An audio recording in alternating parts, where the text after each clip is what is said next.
ರಾಜ್ಯ ಮಟ್ಟದ ನೃತ್ಯ ಸ್ಪರ್ಧೆಯಲ್ಲಿ ಮಿಂಚಿ ತೃತೀಯ ಸ್ಥಾನ ಪಡೆದ ದಾಂಡೇಲಿಯ ಸಂಜನಾ ಡ್ಯಾನ್ಸ್ ಅಕಾಡೆಮಿಯ ನೃತ್ಯ ತಂಡ ಗುಲ್ಬರ್ಗಾ ಜಿಲ್ಲೆಯ ಅಫ್ಜಲ್ಪುರದಲ್ಲಿ ನೃತ್ಯ ಗುರು ಸುನಿಲ್ ನೀಮಾರ್ಗ ಅವರ ಪ್ರವರ್ತನೆಯ 1-2-3 ಡ್ಯಾನ್ಸ್ ಅಕಾಡೆಮಿಯ ಆಶ್ರಯದಡಿ ನಡೆದ ರಾಜ್ಯ ಮಟ್ಟದ ನೃತ್ಯ ಸ್ಪರ್ಧೆಯಲ್ಲಿ ದಾಂಡೇಲಿ ನಗರದ ಸಂಜನಾ ಡ್ಯಾನ್ಸ್ ಅಕಾಡೆಮಿಯ ನೃತ್ಯ ತಂಡವು ಅತ್ಯುತ್ತಮ ಪ್ರದರ್ಶನದೊಂದಿಗೆ ತೃತೀಯ ಸ್ಥಾನವನ್ನು ತನ್ನದಾಗಿಸಿಕೊಂಡು ದಾಂಡೇಲಿ ತಾಲೂಕಿಗೆ ಮತ್ತು ಜಿಲ್ಲೆಗೆ ಕೀರ್ತಿಯನ್ನು ತಂದಿದೆ.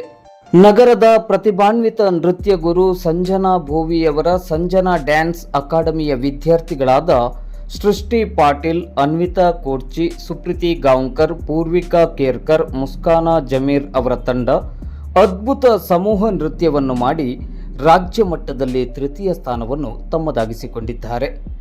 ದಾಂಡೇಲಿ ನಗರದ ಲಿಂಕ್ ರಸ್ತೆಯಲ್ಲಿರುವ ಸಂಜನಾ ಡ್ಯಾನ್ಸ್ ಅಕಾಡೆಮಿಯಲ್ಲಿ ನೃತ್ಯ ತರಬೇತಿಯನ್ನು ಪಡೆಯುತ್ತಿರುವ ಈ ನೃತ್ಯ ಪಟುಗಳಿಗೆ ನೃತ್ಯ ಗುರು ಸಂಜನಾ ಬೋವಿ ಅವರು ನೃತ್ಯ ಸಂಯೋಜನೆಯೊಂದಿಗೆ ಸೂಕ್ತ ತರಬೇತಿ ಮಾರ್ಗದರ್ಶನವನ್ನು ನೀಡಿದ್ದರು.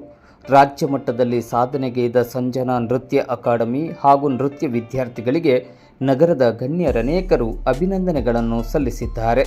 ನೃತ್ಯ ಗುರು ಸಂಜನಾ ಬೋವಿ ಅವರು ಇತ್ತೀಚಿನ ಕೆಲವು ವರ್ಷಗಳ ಹಿಂದೆ ರಾಜ್ಯ ರಾಷ್ಟ್ರ ಮಟ್ಟದ ನೃತ್ಯ ಸ್ಪರ್ಧೆಗಳಲ್ಲಿ ಭಾಗವಹಿಸಿ ಗಮನ ಸೆಳೆದಿರುವುದನ್ನು ಇಲ್ಲಿ ಸ್ಮರಿಸಿಕೊಳ್ಳಬಹುದು.